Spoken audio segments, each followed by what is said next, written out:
The parable of the poor Buddhist monk and the gold seeker. Once upon a time, there was a monk who lived deep in the mountains, content with very little.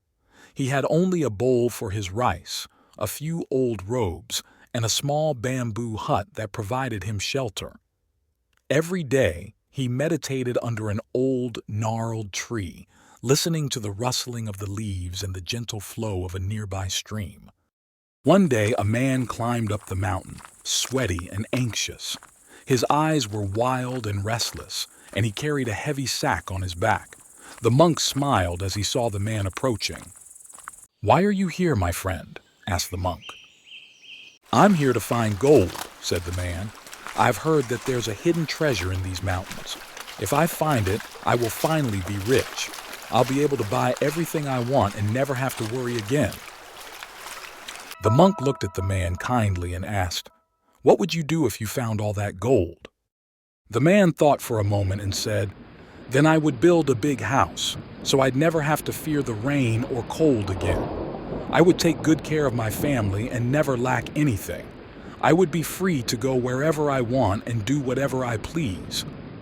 The monk nodded slowly. "And what if you don't find the gold?" The man frowned. "Then I will keep searching, because I can't be happy without it. Without gold, I have nothing." The monk pointed to the tree under which he was sitting. "Look at this tree," he said. "It doesn't search for gold, yet it grows strong and tall. It has everything it needs: sunlight, rain, and the earth beneath its roots. Would you say that this tree is missing anything?" The man looked at the tree and was silent for a moment. "No," he admitted. "The tree doesn't seem to lack anything. But I'm not a tree. I need money to be happy." The monk smiled. "Maybe it's not gold you need, but the freedom and security you believe the gold will give you. You don't want to be searching endlessly. You want to live like this tree, firmly rooted, quietly growing, without fear of tomorrow." The man didn't know what to say. He looked at his heavy sack and felt how it painfully weighed down on his shoulders. "What if you let go of your quest for gold just for a moment?" asked the monk. "What would you do if you knew you were already free? How would you live? How would you act, even without that sack of gold?" The man thought deeply. "I would travel, sing, spend time with my loved ones. I would be free to do what I want, without this fear that constantly haunts me." The monk smiled broadly and said, "What if you already have a treasure you can't see, but it's always there? The freedom to act now, to enjoy now, to choose now. Maybe the real treasure isn't hidden in the mountains, but here, in your own heart." The man dropped his sack and felt his body lighten.